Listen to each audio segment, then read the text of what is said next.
another saying with you, one that has stayed with me for years. It is, never complain about your problems, because 95% of the people don't care, and the other 5% are glad they happened to you. Greg looked at Buckland with an expression that showed he not only fully understood what Buckland was saying, but felt the reality of it in his own life.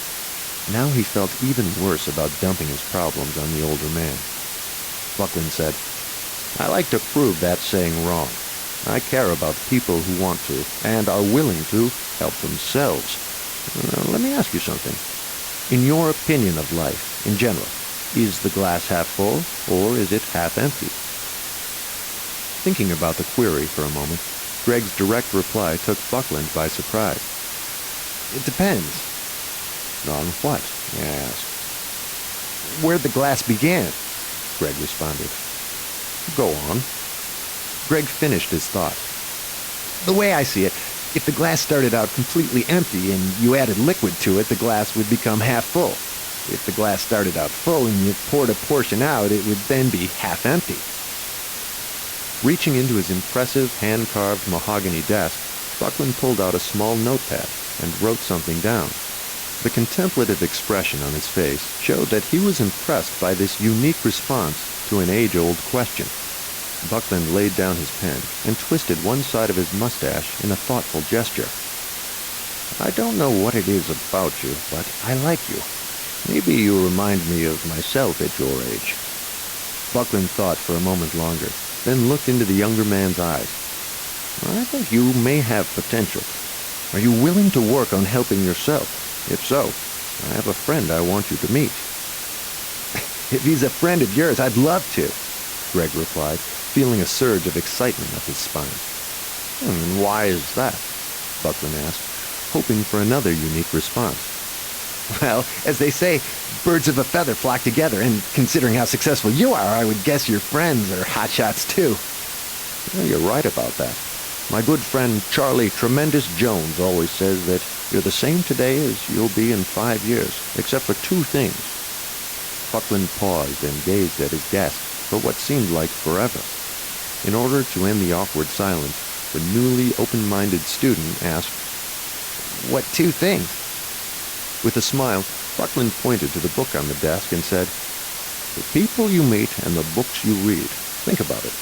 We are the sum total of the knowledge we have and those we associate with.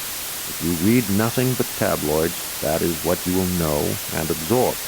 If you read biographies about great people and inspirational books, then that too is what you will know and absorb. Okay, I get that. And the people we meet part is true too, I suppose, Greg said. You got that right. Charlie always says, hang around thinkers and you'll be a better thinker. Hang around winners and you'll be a better winner. Hang around a bunch of complaining, griping boneheads and you'll become a better complaining, griping bonehead. Greg burst out laughing as Buckland continued. I've just handed you one of the greatest books you'll ever read, so that's number 1. Now, the second part is the opportunity to meet someone who will shine some insight on the treasures you will find within its pages.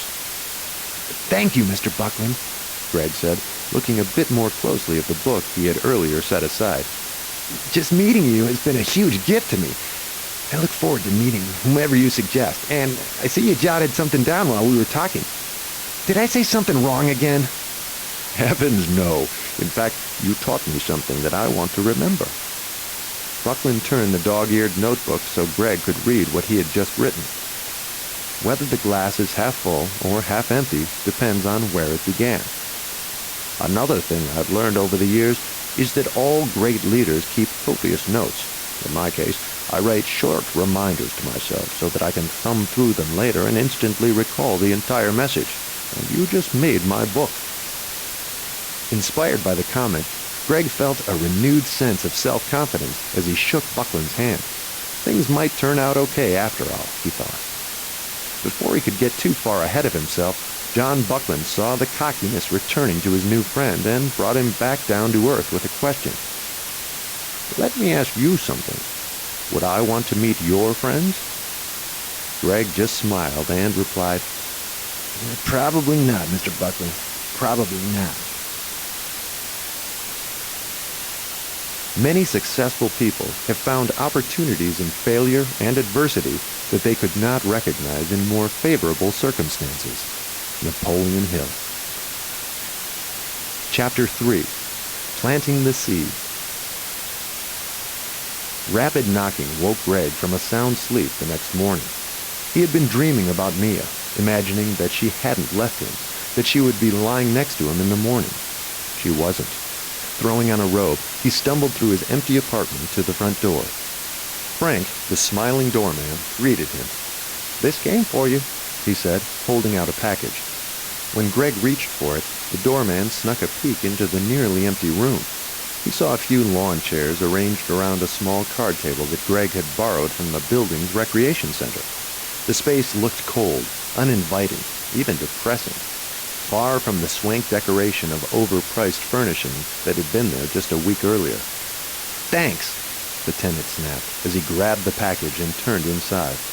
Intuitively, the doorman pulled his head back just in time to move his nose away from the slamming door. There was no tip forthcoming. On the other side of the door, Greg stopped himself. Normally, he wouldn't have given a second thought to his actions, but today something was different. He opened the door and called down the hallway. "Sorry about that, Frank. I have a lot on my mind, but that's no excuse." Frank turned, surprised. Greg said, "I appreciate you bringing this up." "You're quite welcome." Frank had regained his smile. He tipped his cap and disappeared out of sight around the corner. Tearing off the shipping paper, Greg was startled to discover a small notepad like the one Buckland had used for his reminders, along with a copy of the book Think and Grow Rich by Napoleon Hill, the book that Buckland had shown him the day before. Inside the front cover, there was an airline itinerary and a short note. Challenge. Use this ticket, meet with my good friend Don, and apply what he shares with you. Many receive good advice, yet few profit from it. Will you? Greg thought about that. Few profit from it. What could possibly be the downside? He asked himself. Reading on, he found the information Buckland had provided about his friend, Don Green. Right away, he recognized that an incredible opportunity was knocking on his door. Immediately, he called his office, cleared his schedule, which didn't take long, and packed a bag. He couldn't believe Jonathan Buckland had actually sent him an airline ticket to visit a colleague after just meeting him once. This was one gift he wanted to be sure he appreciated. Just as he reached his door to leave for the airport, his telephone rang. The rarely used home phone, not his cell phone. With a sigh, he turned to answer it. "Hello," he said. "Greg, it's David." Those 3 words conjured up in Greg's mind a lifetime of memories, many of them wonderful images of family, youth, and friendship, but others more recent memories of pain, disappointment, heartache, and even disgust. He wanted to hang up the phone and leave, pretending he had not even answered, but he knew he could not. Holding the receiver to his ear, he did not respond at first. "It's David," the caller repeated, somewhat aggressively. "Hi, David. You're catching me at a bad time. I'm running out to the airport." "You got a big deal going, brother?" "Kind of. More on the research and development end of things right now." David Engel was not really Greg's brother, but he was the nearest thing. As a 3-year-old, David had been orphaned when his father and mother, close friends of Greg's own parents, had been killed in a horrific auto accident. The family took David into their home and eventually adopted him. Greg and David Engel were less than a year apart and had been friendly rivals for their entire lives. Friendly, that is, until the past few years when they had begun to drift apart over David's drinking. "Well, aren't we on the cutting edge? Thinking outside the box. Right, buddy. Most likely to succeed and all that crap." David spat sarcastically, slurring the word succeed. "Have you been drinking?" Greg hated asking that question, and hated himself for asking it. But he had to. It was right there in front of his face, and he was angry. How dare this guy insert his problems and his failures into Greg's life? Brother or not, and he was not, after all. "So what if I have? I can afford it." I may not be rich like you, but if I want to have a drink, what's to stop me? I know I can't stop you, Dave. Maybe I don't even want to, but I can end this conversation. It's going nowhere fast. Goodbye. Wait, I wanted to... Greg slammed down the phone and rushed out the door. He forced back the tears of rage that welled up behind his eyes. He would not let a pitiful drunk ruin his day or his life. After a 5-hour flight, Greg found himself in the most majestic landscape he'd ever seen. Slight insecurity tinged his sense of wonder as he pulled up to the headquarters of the Napoleon Hill Foundation, the organization that protects and promotes the wisdom of Napoleon Hill, the author of Think and Grow Rich. He had skimmed through the book on the flight over and was anxious to learn more. Being a bit nervous and hoping not to duplicate his first encounter with a great leader, he was quickly set at ease by Don Green's friendly smile and relaxed demeanor. Hello, Greg. My name is Don, and I bet you're wondering why you traveled all this way to Wise, Virginia to meet a complete stranger. Well, not really a stranger, Greg said. After Mr. Buckland's introduction and my own research, I have to admit I was pretty eager to meet you. He also told me about Charlie Tremendous Jones and the importance of the books you read and the people you meet. From his new mentor's note and subsequent internet searches, Greg had learned that Don Green became a bank president at a relatively early age, went on to become a successful business executive with his own companies, and was a person who gave back generously to his community. He had received many honors along the way, such as an award for being the Citizen Volunteer of the Year, and he had served on the boards of both his local PBS station and the University of Virginia. More importantly, he was the CEO of the Napoleon Hill Foundation, and in that coveted position was the person in charge of overseeing the entire operation.